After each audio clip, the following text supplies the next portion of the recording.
जब भी बात बाबा साहेब अम्बेडकर के संघर्षों की होती है, उनके उस जीवन की होती है जब वो खुद के लिए 2 वक्त की रोटी जुटाने और उच्च शिक्षा हासिल करने की जद्दोजहद एक साथ कर रहे थे, तो उस संघर्ष में एक और नाम लिया जाता है जो हमेशा हर मोड़ पर बाबा साहेब के साथ खड़ा रहता है, जिनके बारे में हम ये कह सकते हैं कि बाबा साहेब जो कुछ भी बन पाए, जितना नाम कमा पाए, उसके पीछे बाबा साहेब की मेहनत के साथ साथ इस दूसरे शख्स का बड़ा त्याग भी शामिल है। जी हाँ, हम बात कर रहे हैं बाबा साहेब की जीवन संगिनी और पहली पत्नी रमाबाई अम्बेडकर की। बाबा साहेब से मात्र 9 साल की उम्र में ब्याह दी गई थी। बाबा साहेब से मात्र 9 साल की उम्र में ब्याह दी गई रमाबाई ने आजीवन केवल संघर्ष देखा है, लेकिन साथ ही आंखों में सपना था अपने पति को बड़ा आदमी बनते देखने का, उन्हें सभ्य समाज का, शिक्षित समाज का हिस्सा बनते हुए देखने का। लेकिन इस सपने के रास्ते में जो सबसे बड़ा रोड़ा था वो था पैसा। घर के खर्चे के लिए पैसे पूरे नहीं होते थे, तो भला उच्च शिक्षा के लिए कहां से पैसा होगा। और तब रमाबाई ने एक बड़ा फैसला लिया था। इस वीडियो में जानेंगे रमाबाई के उस त्याग के बारे में जिसके कारण बाबा साहेब को न केवल उच्च शिक्षा मिली बल्कि आज उन्हें दलितों का मसीहा कहा जाता है। नमस्कार, मेरा नाम है मोहिनी और आप देख रहे हैं भीमसेना। रमाबाई बेहद शांत स्वभाव की मृदुभाषी महिला थी। माता पिता के घर में बड़े प्यार से पली बड़ी रमाबाई ने बाबा साहेब से शादी के बाद कई अभाव देखे, लेकिन वो बाबा साहेब के सपने का भी पूरा सम्मान करती थी। एक तरफ बाबा साहेब का परिवार उन्हें घर गृहस्थी संभालने की सीख देता, तो रमाबाई उन्हें पढ़ने, शिक्षित होकर बड़ा ओहदा पाने की बात करती थी।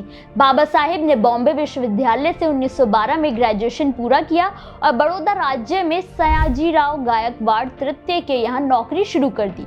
लेकिन उन्हें पढ़ने के लिए विदेश जाना था और बाबा साहेब जो भी कमाते थे वो उनके लिए प्राप्त नहीं था, इसलिए सयाजीराव गायकवाड़ तृतीय ने उन्हें एजुकेशन लोन देने का फैसला किया और 1913 में वो कोलंबिया विश्वविद्यालय चले गए, जहाँ से उन्होंने 1915 में अर्थशास्त्र में एमए की डिग्री प्राप्त की और फिर national development for India and analytical study विषय पर शोध करके 1917 में पीएचडी की उपाधि प्राप्त की और उसी साल उन्होंने लंदन स्कूल ऑफ इकोनॉमिक्स में उन्होंने दाखिला लिया था। लेकिन सयाजी ने और लोन देने से इनकार कर दिया और मजबूरी में बाबा साहेब को वापस भारत लौटना पड़ा था। वापस आने के बाद बाबा साहेब को फिर से वही जातिवाद, भेदभाव और आर्थिक अभाव को देखना पड़ा।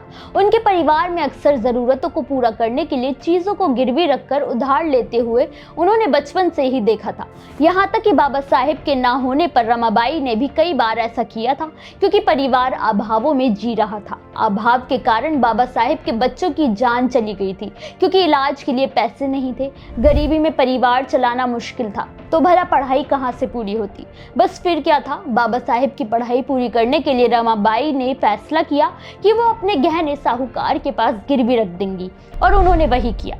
गहने गिरवी रखकर उन्होंने पैसे बाबा साहेब को दिए और लंदन स्कूल ऑफ इकोनॉमिक्स में जाकर अपनी पढ़ाई पूरी करने को कहा। बाबा साहेब ने लंदन में रहते हुए एमएससी और बार एट लॉ की डिग्री हासिल की थी। हालांकि रमाबाई को उनके गहने वापस शायद कभी नहीं मिले, क्योंकि वापस आकर भी बाबा साहेब की इनकम इतनी नहीं थी कि वो परिवार से अलग होकर कुछ खर्च कर सके।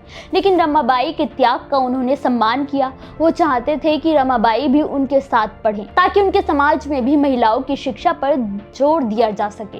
लेकिन रमाबाई की शिक्षा के खिलाफ उनका पूरा परिवार था, इसलिए वो रमाबाई को कभी पढ़ा नहीं पाए। लेकिन रमाबाई का स्थान बाबा साहेब के जीवन में सबसे ऊंचा था। रमाबाई के इस त्याग पर आपकी क्या राय है, हमें कमेंट करके जरूर बताएं।